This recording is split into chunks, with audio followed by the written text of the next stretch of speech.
गंगा नदी की पवित्र धरती है, जहाँ सावन का महीना भक्ति और आस्था का पर्याय बन जाता है। सावन के तीसरे सोमवार को जब कांवड़ यात्रा और भक्तों का जन सैलाब हरिद्वार की सड़कों पर उमड़ता है, तो ऐसी घटना घटती है जिससे न केवल वहाँ मौजूद लोगों के होश उड़ा दिए, बल्कि यह घटना आज भी लोगों के बीच एक चमत्कार के रूप में चर्चित है। यह घटना है 16 साल की साधारण लड़की की, जिसने महादेव के साथ ऐसा चमत्कार किया कि हरिद्वार के घाटों पर हर भक्त की आंखें नम हो गई और रोंगटे खड़े हो गए। तो भक्तों, शुरू करते हैं इस भव्य रूपी घटना को। अगर आप भी महादेव के सच्चे भक्त हैं तो वीडियो को लाइक करके चैनल को सब्सक्राइब जरूर कर दीजिए।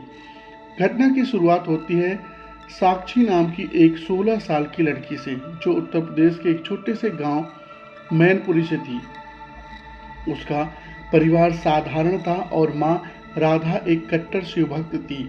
राधा हर साल सावन में कांवड़ यात्रा पर हरिद्वार जाती थी, लेकिन इस बार साक्षी ने भी अपनी माँ के साथ जाने की जिद की। माँ ने पहले मना किया क्योंकि यात्रा कठिन थी और भीड़ भाड़ वाली भी, लेकिन साक्षी की आंखों में शिव भक्ति की चमक देख राधा ने अंततः उसे साथ ले जाने की अनुमति दे दी। साक्षी का मन बचपन से ही शिव भक्ति में रमा हुआ था। उसकी माँ ने उसे शिव महिमा की कहानियां सुनाई। उसे ओम नमः शिवाय का जाप करना और शिवलिंग पर जल चढ़ाना बहुत पसंद था। इस बार सावन के तीसरे सोमवार को वह पहली बार हरिद्वार जा रही थी। उसका उत्साह देखते ही बनता था। साक्षी और उसकी माँ राधा गांव के कुछ अन्य भक्तों के साथ कांवड़ यात्रा में शामिल हुए। पैदल चलते हुए गंगा जल से भरी कांवड़ को कंधे पर उठाए साक्षी हर कदम पर बम बम भोले का जाप करती। थकान होने पर भी उसका उत्साह कम नहीं हुआ और आखिरकार कई दिनों की यात्रा के बाद वे हरिद्वार पहुंचे। सावन का तीसरा सोमवार था और हरिद्वार भक्तों से खचाखच भरा हुआ था। हरि की पौड़ी, गंगा घाट और मंदिरों में हर तरफ भक्तों की भीड़ थी। हर हर महादेव और बम बम भोले के जय घोष से गूंज रहे थे। साक्षी और उसकी मां ने हर की पौड़ी पर गंगा स्नान किया और नीलकंठ महादेव मंदिर की ओर बढ़े। साक्षी का मन जब अजीब सी बेचैनी से भरा था। उसे लग रहा था जैसे कोई उसे पुकार रहा हो। उसने माँ से कहा, माँ, मुझे ऐसा लग रहा है जैसे भोलेनाथ मुझे बुला रहे हैं। राधा ने उसकी भक्ति का उत्साह समझकर मुस्कुरा दिया और कहा, बेटी, तू मन से प्रार्थना कर, महादेव सब सुनते हैं।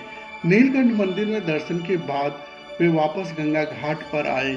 वहां का माहौल देखकर साक्षी और अधिक भक्तों में डूब गई। वह गंगा किनारे खड़ी होकर जल को छू रही थी। अचानक कुछ ऐसा हुआ जिससे सभी लोग हैरान थे। साक्षी, जो अब तक शांत और सामान्य थी, अचानक से तेजी से गंगा की ओर दौड़ने लगी।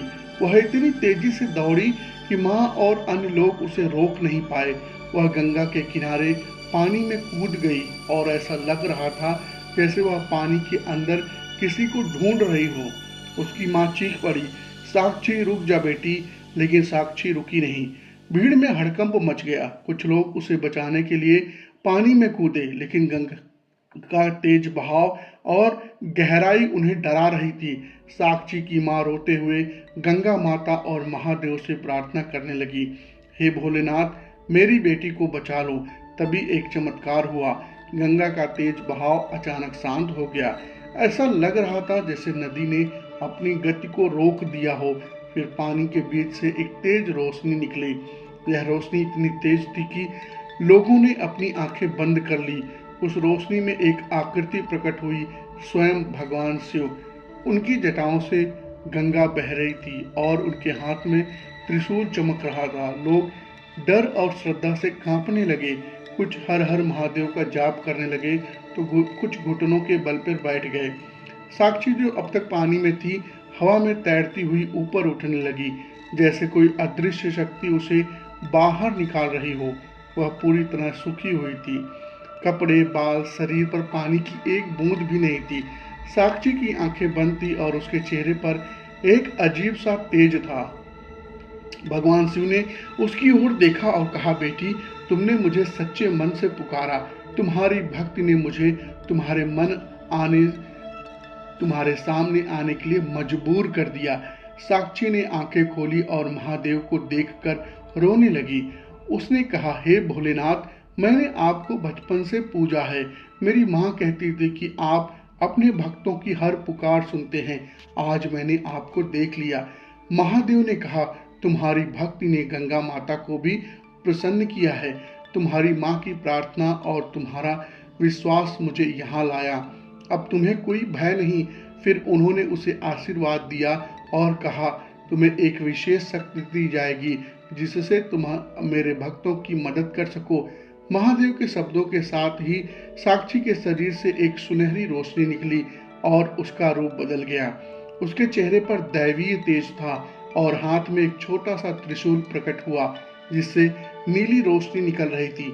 महादेव ने कहा, यह त्रिशूल मेरी शक्ति का प्रतीक है। जब भी कोई संकट मेरे भक्त पर होगा, तुम इस त्रिशूल से उसकी रक्षा कर सकोगी, लेकिन इसे केवल सच्चे मन और निस्वार्थ भाव से प्रयोग करना। महादेव के जाने के बाद त्रिशूल को गंगा के पानी में डुबोया और जैसे ही ऐसा किया, पानी से सैकड़ों दीपक प्रकट हो गए। यह दीपक हवा में तैरने लगे और पूरे हर की पौड़ी को रोशन कर दिया। फिर साक्षी ने त्रिशूल उठाया तो गंगा से एक विशाल शिवलिंग प्रकट हुआ जिसकी ऊंचाई आसमान को छू रही थी। उससे ओम नमः शिवाय की ध्वनि निकल रही थी जो पूरे हरिद्वार में सुनाई दे रही थी। लोग भाव विभोर हो गए। साक्षी की मां राधा ने कहा, बेटी, मेरी भोलेनाथ ने चुना है। यह मेरे लिए सबसे बड़ा सौभाग्य है। इससे बाद साक्षी को लोग गंगा की बेटी कहने लगे। साक्षी ने अपनी शक्ति का उपयोग केवल दूसरों की भलाई के लिए किया। उसका दुरुपयोग कभी नहीं किया। हर साल सावन के सोमवार को वह हरिद्वार आती और भक्तों को आशीर्वाद देती। ये घटना इतनी प्रेरणादायक थी कि पूरे हरिद्वार में फैल गई और इसे सावन के तीसरे सोमवार का चमत्कार कहा जाने लगा। साक्षी की कहानी हमें सिखाती है कि सच्ची भक्ति और विश्वास से महादेव अपने भक्तों के सामने प्रकट हो सकते हैं। यह उन सभी के लिए प्रेरणा है जो जीवन में मुश्किलों से जूझ रहे हैं। महादेव की कृपा से कोई भी संकट असंभव नहीं। दोस्तों, अगर आपको यह कहानी पसंद आई हो तो इसे अपने परिवार, अपने दोस्तों, रिश्तेदारों के साथ जरूर शेयर करें।